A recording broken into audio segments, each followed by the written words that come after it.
So I've got Carl, the founder of Searcharoo, link building agency, but also an investor in Backlink Doctor. Backlink Doctor provides disavows for toxic links. So let's start off. First and foremost, what is a disavow? So a disavow is where we analyze the links, or you analyze the links, and there's a tool that Google released, the disavow tool, which you would then insert links that you think are having a negative effect on your site. Typically, they do follow links because the disavow tool actually just changes them to no follow. And it basically tells Google to ignore these links. Right, okay. So how do you determine whether a link is toxic, it's problematic, it's spammy? Like what are you using? Are you using any specific tools to determine this for you? So we have almost every tool that you can think of. Link research tools is one of the primary ones we use, but then tied into that, we've got Ahrefs, Majestic, Moz, SEMRush. Yeah, there's about 25 different sources that we pull from, as well as obviously Webmaster Tools itself. We pull the links out of that, and then we gauge whether or not, there is a toxicity there.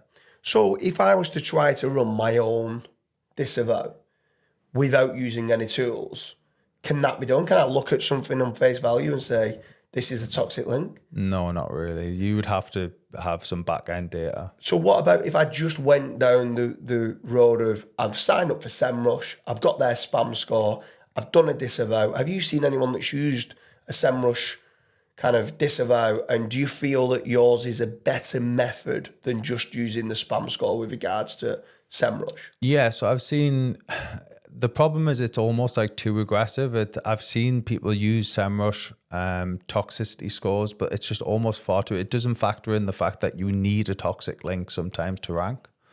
It's all just down to thresholds and what is allowed within your SERP. So with regards to obviously the spam score within SEMRush, you're making certain that you're also using the toxicity kind of scores within link research tools. Mm-hmm. You're also wanting to check the power, whether you're using Ahrefs for that or maybe SEMRush, and then the trust as well within Majestic as well, and the citation flow to see overall whether something should or shouldn't be removed and put into the disavow file. Yeah. And then also, the network, the IP network it's on, the various different, if it's on a C class domain, A class, or whatever class of domain it's, IP it's on. And then, it's actual links going through to them as well is super important. So how much, if I've got a website, how much is a disavow?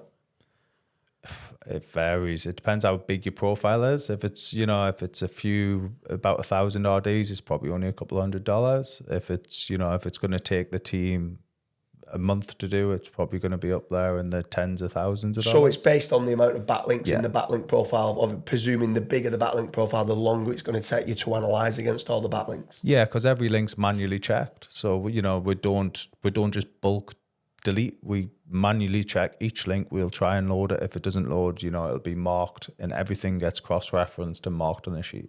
So you will, every link that I place into the disavow, if I was to upload it, that you when you give me the disavow file, you're marking a reason of why against every single backlink. Yeah.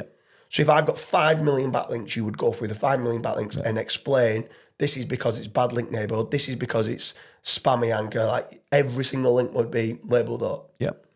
That's very impressive then, to go through all 5 million or 10 million. Some people have got 30, 40 million backlinks to go through to see whether that backlink profile is toxic, it's problematic.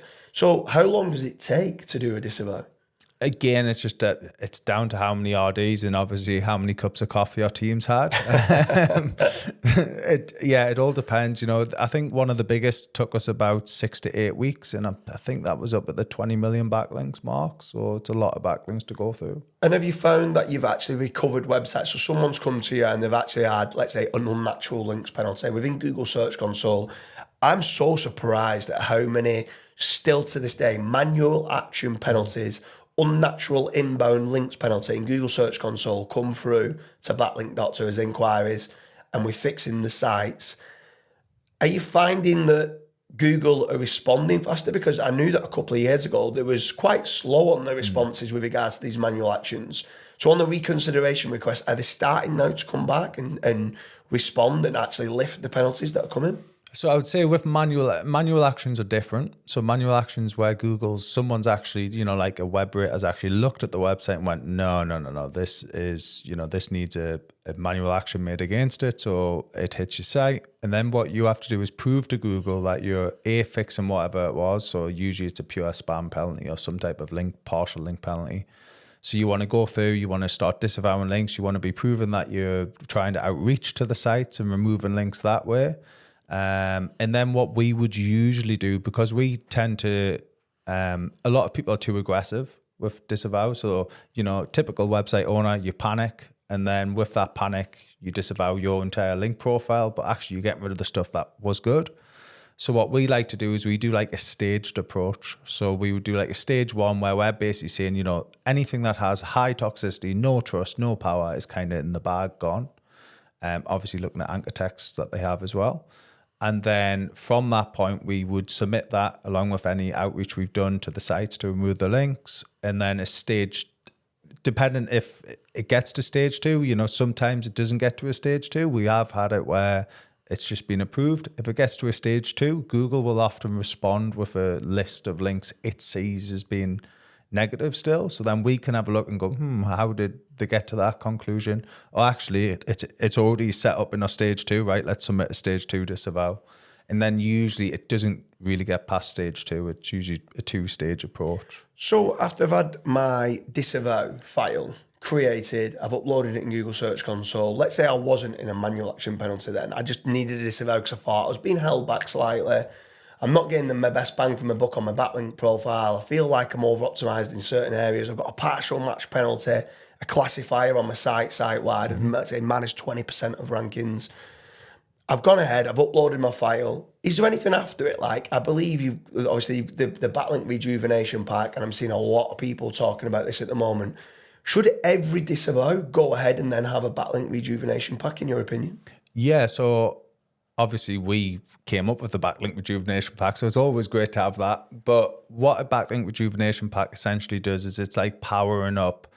We've removed a lot of the links when we submit the disavow, so it's giving that trust, that power, and the lower toxicity links and push them back to your site. So you're almost replacing the crap that we've removed with good links. So you're removing, obviously, the toxic links. You now put in pretty much low toxic, because every link's got some sort of toxicity. Mm-hmm. You're putting low toxic links with a lot of power, with a lot of trust back in there. Presuming, do you do a managed link building campaign? Do you choose the anchors to try and do like branded anchors or naked URLs to try and make certain on the anchor text cloud that everything looks clean on that? So very much depends on how the profile looks. Some people are hyper aggressive. So yes, it would be like a branded approach, probably some branded URLs or anchors. If they're not hyper aggressive and we think we could get away with doing the odd exact match, we might delve down that road. Usually, though, it would be branded. So with regards to a disavow, I'm presuming if I'm in a local market, I don't really need to be going down the road of doing a disavow, because Google, they are very good at ignoring some problematic backlinks. But in time, if I'm actually purchasing or acquiring some links and I'm building it up and I've not had a manual action, at what point do you feel I should do a proactive disavow? Should I do like a proactive disavow once every 12 months and just be cleaning up my profile to keep my toxicity threshold down? Do you think that's a good kind of tactic to be doing moving forward? So in my opinion, if you're spending the money on building the links, why wouldn't you spend the money on making sure you get the best bang for your buck from your links? At the end of the day, if your toxicity ratio goes so high, it's too late. Like once you get hit with a penalty, even if we recover it, it might only recover to a certain degree. It might not necessarily recover all the way to where it was, or it might take you a long time to get back to where it was. See, what I was really surprised at is there's a lot of these image aggregator links. And when we was looking at it with regards to link simulators, there's some of the most toxic links that you can get. And some people go, oh, but they don't penalise your site. And they're like, no, but they're getting your overall toxic score up and up and up and up and up. And it's getting to a point you're getting close to being penalised. And then sometimes when they start acquiring the links that might be good, strong, powerful, trusted links, but have a degree of toxicity, that toxicity sends them over the toxicity threshold. And actually they think it's that one link that they've done, and it's not. It's the build up of all these image aggregator links and other links like you've got like rank trackers that are like kind of linking through to it and stuff like that. So just always try to make certain that when you're doing the disavow, you're removing those, which massively brings down the toxic score of the site. They're not bringing any power, they're not bringing any trust, which then allows the links that they are acquiring to get, like you said, the best bang for the buck. Yeah, so like another point on this as well. So yes, we'd clear up all of that, but another point is we're not only looking at trust and power, because obviously we're trying to get that nice blended approach. So if a site is non-toxic but has no trust and no power, in the anchor text, all right, we don't mind leaving that in a profile.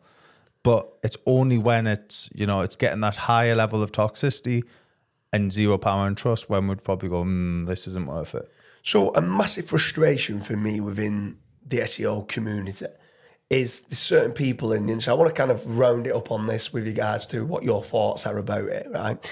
So I travel the world quite a lot, go to a lot of SEO masterminds, and I get certain people that I clearly see online saying, why do a disavow? Disavows, they're not needed. Google just ignore toxic backlinks and you don't need to do a disavow. And sometimes I manage to see them one-to-one in certain masterminds. And then I say to them, why do you say that? I like, when was the last time you did a disavow? I've never done a disavow in my life. Right, what niche are you in? You're in a local plumbing niche, right? You probably don't need it. But like some of these people don't need to have them, but then they go preaching that nobody needs a disavow. Yeah, Google are still handing out manual action penalties. Some of them have gone, disavows don't work, and you're going, what tools have you used? And they're saying that I've only used SEMRush, and you're like, well, it's like saying GSA. Like link building doesn't work. Why do you say link building doesn't work? Because I did a GSA blast and it didn't work. I'm like, but GSA blast isn't all link building. Just using SEMRush isn't kind of rounding up and doing everything correctly. Why do you think there's a negative stigma around, when Google have created this, why do you think there's a negative stigma around people seeming to say disavows don't work when they've not even done it properly or not even tested it? I think it's because obviously a lot of these people might have clients that they're building links for, and they don't want to then go to their client and say, you know what link I just built for you that's in your site's getting hurt. It could be that link. No, it's never the links. You know, it could. So there's always an underlying issue, you think, of where people are at? I think so. And then obviously another point is some people have that tin hat theory where, Google's made this to try and catch you out. They're trying. They want to see who's building links. Yeah. I don't think that's the case at all. It's, the algorithm's very astute. And I think what they probably are doing is if a site keeps getting added to multiple disavows and like these image aggregator links, it gets to a point where Google goes, let's maybe have a little manual look at this site. Yes, it's an image aggregator. Okay, we're not going to, in the future, that probably doesn't need to be in a disavow because it gets ignored. Exactly. And I think that's how they're utilizing it. I don't necessarily think they're actively on a hunt for SEOs because they know that the whole industry's building links. So in summary, disavows definitely work. We've got so much data to show that the disavows do work. Not all websites need a disavow. In fact, majority don't need a disavow. But if you are going out with your way to try and improve the rankings and do SEO, and you are acquiring, whether it's guest posts or niche edits or press releases or citations, whatever link building campaign that you're looking to do, if you are looking to build links to improve your rankings, each link's going to have a degree of toxicity. Added to that degree of toxicity, all the image aggregator links, you can quickly become above a toxicity threshold that your competition might. Like you've got each and every niche has got a toxicity threshold of where it's at. So casino might be a lot higher than, let's say, a local plumbing kind of industry. So, but moving forward, people need to know where their toxicity threshold lies, how many links they can get away with acquiring. If you are not getting the best bang for your buck on your link building campaign, it's probably because you're already over the toxicity threshold. And just go and getting yourself a disavow to bring down all of the toxic links that don't have any power and don't have any trust. So you're not going to lose any rankings after doing the disavow because none of the powerful links are being removed. It's a great way that allows more kind of ability to build more links moving forward. So it's not just about removing the links, it's also about them moving forward. It gives you the ability to actually build more powerful, trusted links moving forward.